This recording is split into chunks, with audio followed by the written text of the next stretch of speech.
I want to welcome Radhika Dutt. I hope I said that right. You're smiling, so maybe I got it close.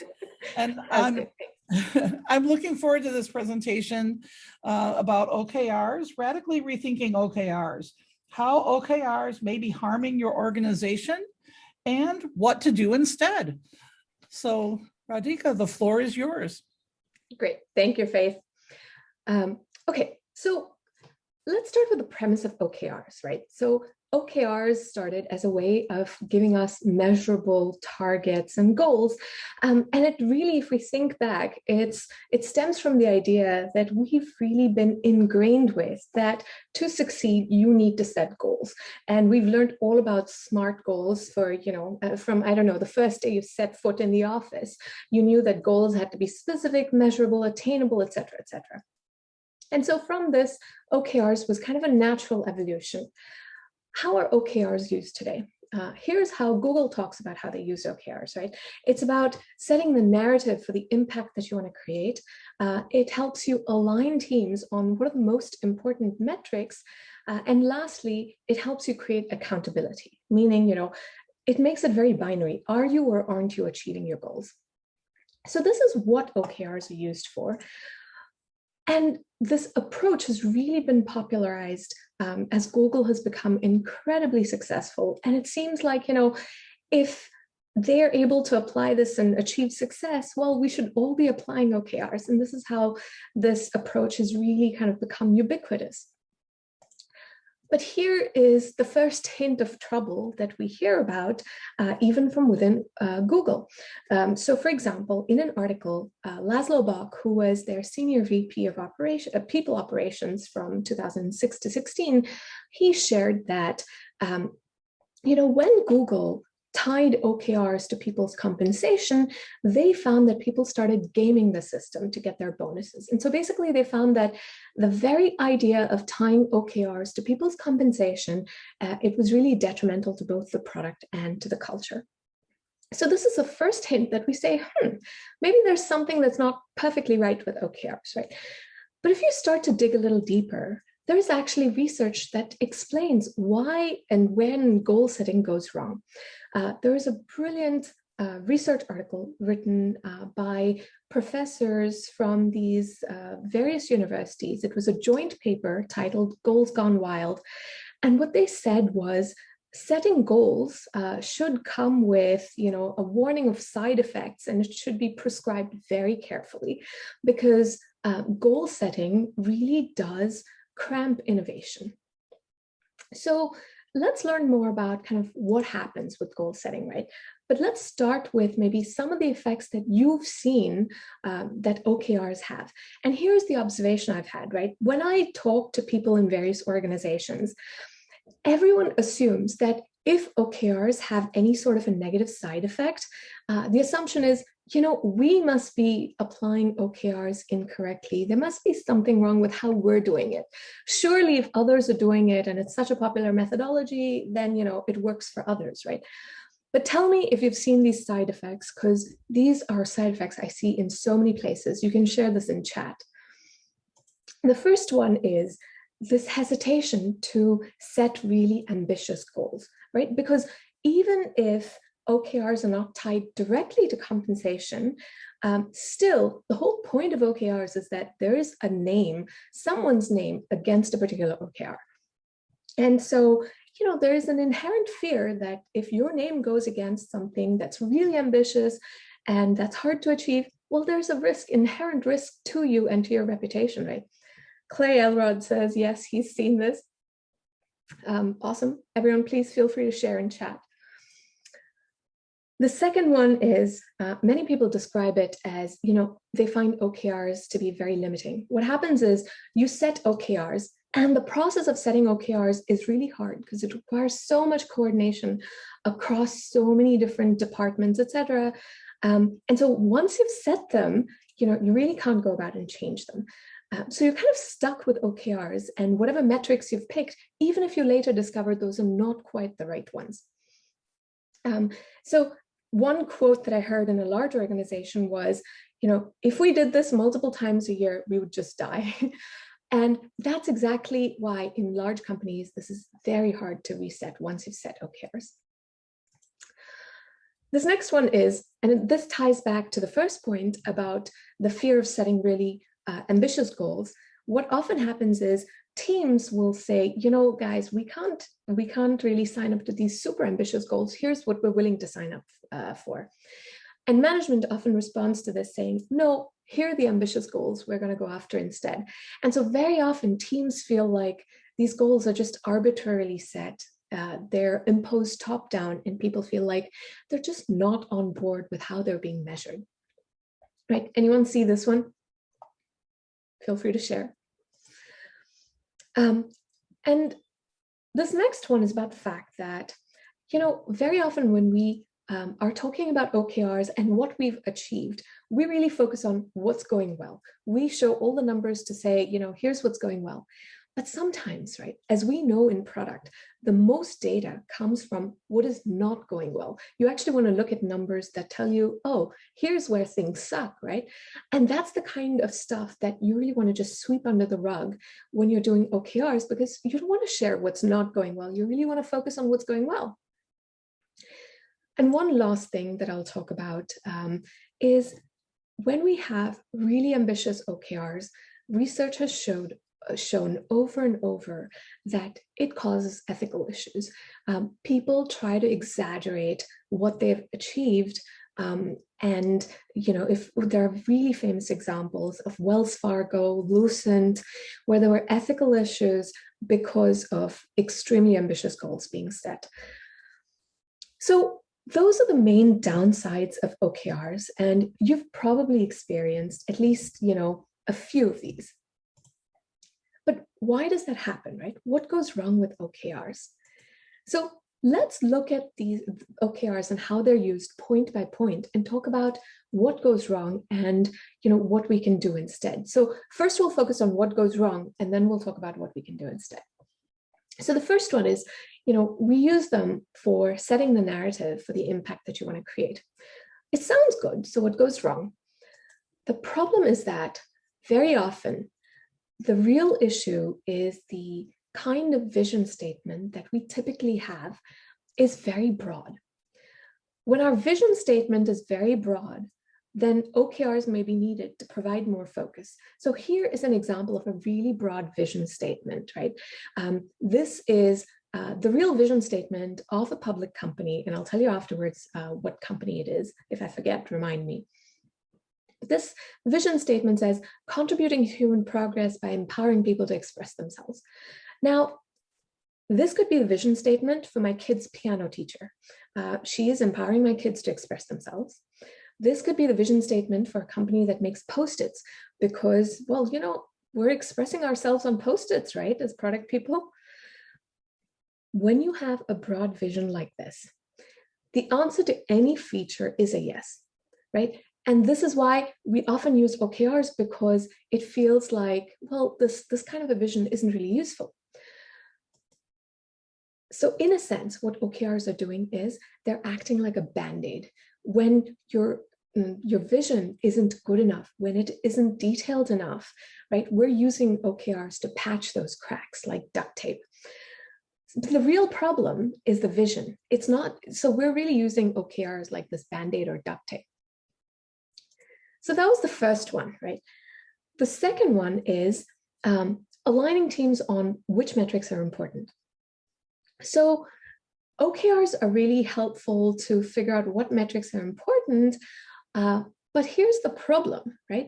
When we pick a few metrics with OKRs, you know, this is a chart where people shared kind of what metrics they picked. Only 20% of respondents, right, picked metrics and that were kind of customized for what their business is about. Almost always we use popular metrics to measure progress. And the problem with that is it's really putting a square peg in a round hole, where popular metrics may work for, you know, some company. It's based on certain assumptions. For those companies, they may not be the right things for your product. They may not indicate progress for your product or for your organization. what's really important is being able to figure out what metrics are the right ones for you. Otherwise, with OKRs, you just get stuck with the wrong metrics sometimes. And we'll talk about how you can do that. And this last one is about creating accountability, right? OKRs are about, are you or aren't you achieving goals? And so if I think back to my school days, it feels like an end of the year exam. The focus is really on grades, right? It's about, have you achieved or not? Like, it's not about real learning. If you remember from, those school or college days, if all you're focused on is just the grades, that's not what real learning is about. In terms of how we use metrics as product people, right? We're really using metrics to be able to understand how to improve our products. That's not an end of the year exam. That's based on constant improvement. So beyond all of these three issues that I just talked about, there's an even more fundamental problem with OKRs, which is that it turns out that SMART goals are actually dumb. And this is what, there's so much research that points to this, and yet we also have confirmation bias because everyone's learned that SMART goals and goals are what we need to succeed. And so it's really hard for even such research to get any visibility or time of day, So what research has shown is that targets actually work really well when you have repetitive tasks. The example would be exercise or stuffing envelopes. When there's one clear right answer, it's not about innovation. It's not about problem solving. When it's completely task-based and there's a clear answer, targets work extremely well. When targets don't work well is when you have a complex product, when there isn't one obvious right answer to your strategy. So targets then are harmful to building good products. So then let's talk about, well, okay, so if OKRs and targets have such consequences, what do you do then? And Greta has the question, so what can you do to improve your vision so that OKRs are not a Band-Aid? So here's what we're going to talk about. We're going to talk about radical product thinking and how we can systematically engineer change, and where OKRs are not just a Band-Aid. So radical product thinking is a methodology that helps you build successful products and create the change that you want to see in the world. And it uses the language of product really so that you can communicate, have this shared language with your team, and that makes it easier to communicate your rationale and spread your influence as a product person. So what radical product thinking is about is very systematically translating your vision into strategy, your decisions and priorities, and then into lean and agile execution. And finally, you can use all of this, all of these same ideas to also engineer your culture. So the thing is, right, so many people talk about vision, strategy, etc. So you're probably at this point like, well, but I have a vision. So what do I have to do now? What we're going to start with is really unlearning some of the things that you've learned about what a good vision is. And so instead of writing a broad vision like this, which is supposed to be your BHAG or a big, hairy, audacious goal that's really broad and unchanging, you're going to write a different vision. You're going to write a vision that articulates whose world are you trying to change? What does their world look like today? Meaning, what is the problem and what are they trying to do? Why does their world need changing? Because, maybe it doesn't need changing. And then finally, how are you going to change it for them? Meaning, what does the world look like when you can hang up mission accomplished? And finally, how will you bring about such a world? Now, whenever I've tried to create such a vision statement, even if it's detailed, I've realized that when you start with a blank sheet of paper, it is just really hard to not get stuck in these rounds of wordsmithing. So instead of focusing on wordsmithing, I'm able to create vision statements with my product teams in the span of just 1 hour. And the way you do that, that's where the radical product thinking worksheet fits in. And you can download this from the Radical Product Thinking website. It's a free toolkit. So the radical product thinking vision statement, it reads as follows. And I'm going to read this for a startup that I had in 2011, and I sold it in 2014. Today, when amateur wine drinkers want to find wines that they're likely to like, they have to find attractive looking wine bottles or wines that are on sale. This is unacceptable because it leads to so many disappointments. We envision a world where finding wines you like is as easy as finding movies on Netflix. We're bringing about this world through a recommendations algorithm that matches wines to your taste and an operational setup that delivers these wines to your door. Now, the first thing you might say is, wow, this sounds more like an essay than a vision statement. And you're absolutely right. But here's why it's a radical vision statement. I told you nothing about my startup, but at the end of that vision statement, hopefully you knew exactly what we were doing and why we were doing it, right? And that is what you want in a vision statement. You don't want people to repeat a slogan back to you. It's not about memorizing a slogan. It's really about deeply internalizing a vision that answers some profound questions so that everyone knows and can describe in their own words exactly what you're trying to do and why. So that is the real solution, instead of using OKRs as a band-aid to narrating the impact of your vision. So the next step then, right, is we talked about metrics, and we talked about how it's important that instead of trying to pick popular metrics to measure progress, you really have to pick the right metrics for your business and for your product. And so in the Radical Product Thinking Toolkit, what you'll find is towards the end, you'll find the execution and measurement plan. And the way it's organized is that it helps you pick out metrics, it helps you define your hypotheses and then activities. But I want to talk about hypotheses for a moment. So today we talked about the vision. So similar to this vision, you can also you can look at the toolkit and develop a radical strategy, so the RDCL strategy. And once you have these two things, right, treat your vision and your RDCL strategy as hypotheses.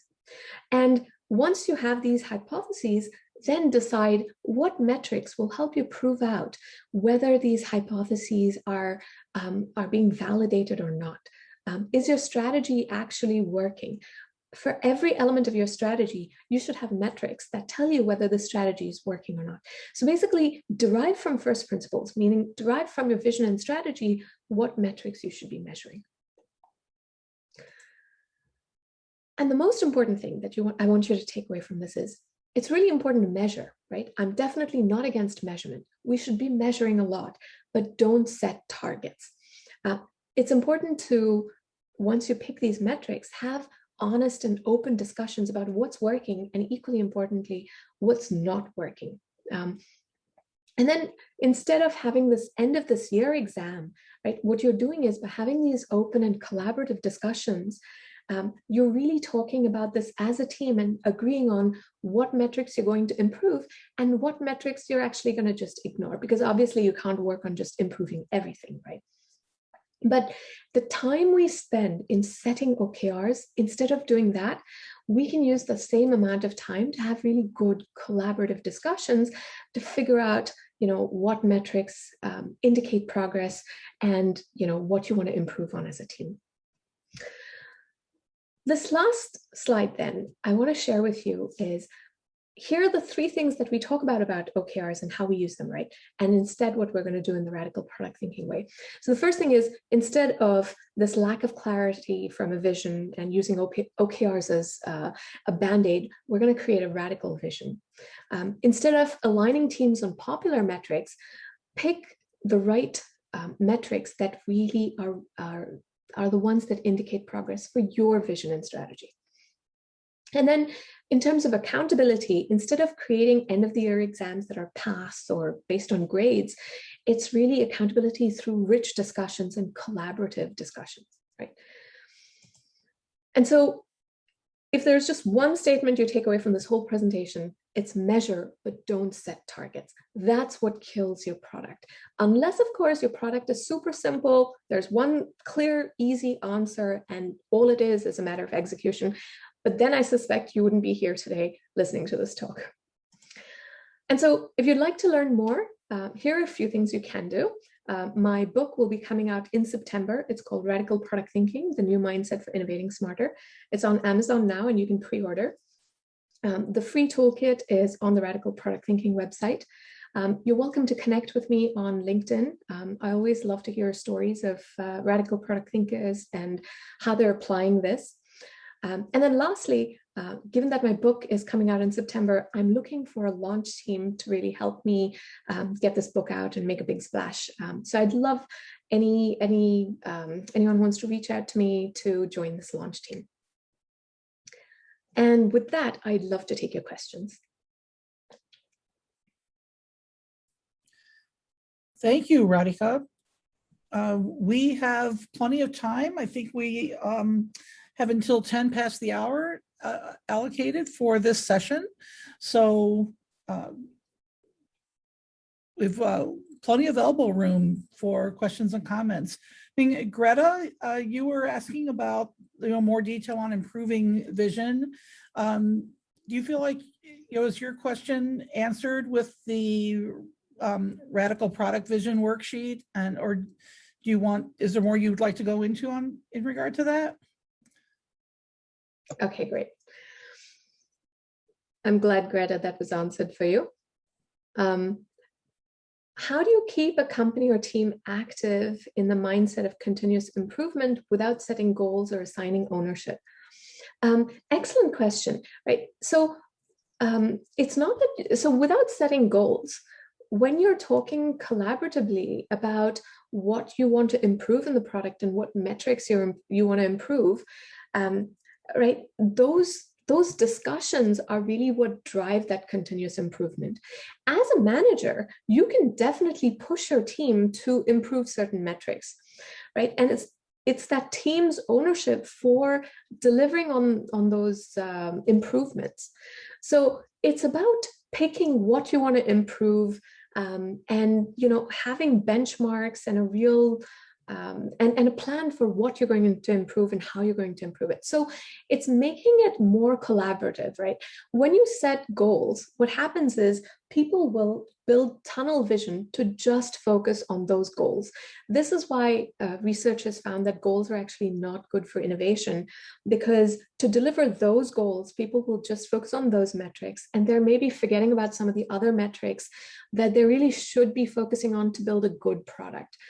And it leads to the disease I often call hypermetricemia.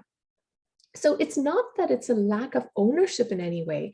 As a team and as a manager, you're definitely pushing both the team is, sharing with each other. Like, people are saying, look, here's what we can improve. We should be doing more here, right? But without goals, it's easy to say, let's push ourselves on doing this, because there's no failure. You're really kind of pushing yourself to improve things. Diane asks, let's see, can you speak to the confidence 5-10 on OKRs and the statement about no targets, understanding where we are going, goal versus target? Diane, I'm not sure I fully understood your question. Do you want to unmute yourself and just speak out loud? Sure. So I've seen on OKRs where of the items that you've set, of your metrics that you set, you'll set them at a 5 out of 10 confidence. And then the goal is not necessarily that you don't get any benefit if you don't get 10 out of 10, meaning you've reached the goal, you've reached the target of that metric, but you've reached a percentage of it. You didn't speak to much of it in here, so I was wondering what your thoughts were there, that if the goal is, we're not trying to necessarily get 10 out of 10, so we want to set something aspirational. If we make it to a 6 or a 7, that's still good progress, and kind of how all that fits into the thinking. Yeah, and that's a great question. If you just think back to grades and kind of how we perceive ourselves when we get like a 6 out of 10 on an exam, right in there is your answer. You don't feel good about that, right? You feel like, yeah, it's okay, but it's still not the 10 out of 10. The problem with setting targets, and even if you say, here's how you did, it goes back to the idea of grades, and here's how well we've done. We should have done better. We could have done more, right? And so again, it gets people to focus on those few targets to be able to say, oh, I'm getting 10 out of 10 on this. And especially think about this next generation that's graduating from college. All the people who are going through universities now and graduating, right? Their entire life has been about grades. So this thing where, it's okay to get 6 out of 10, it doesn't really work with that sort of mindset that they've been used to. Again, like, this is why, even Google found that people kind of game the system. You don't like to get 6 out of 10, right? So let's see, this next question is, how well does this work at scale? So we're using this in a 1,500 person organization. And, the biggest challenge in applying this at scale is really that this is a radical way of thinking about things. We've learned ever since, I don't know for how long I've known that, oh, you have to set SMART goals. It wasn't until I started reading a lot of the research that I realized actually goal setting has so many perils that come with it, right? This is not a radical, this sort of a radical idea takes some time to for organizations to absorb and implement. And so how well does this work at scale? I feel like the team is working much better given that they don't have those targets. It doesn't mean that we're not working hard to achieve, improvements, etc. And the product actually that this team worked on just got recognition for how well it was built, etc. On a national scale. I can't talk too much about it, but basically, this was a team that is given not targets, but a set of measurement that we're really focusing on. Let's see, Don has the question, we like to celebrate success. How do you know if we succeed without targets? Excellent. So this is where, as a manager, you talk about, what improvements should we be making? What do we want to see happen? And it is important to define what we think is success.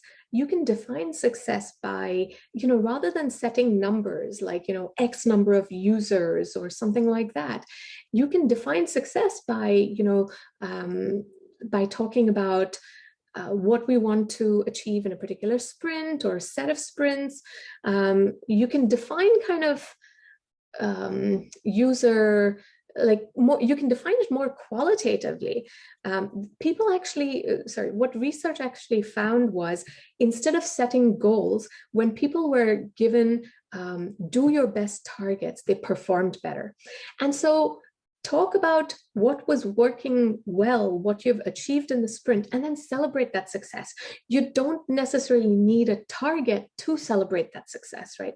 You talk about what you want to do, talk about whether you're achieving those things, and you can celebrate those successes without targets. Do you have examples of before and after using this model that led to X% increase in productivity, revenue, or features shipped?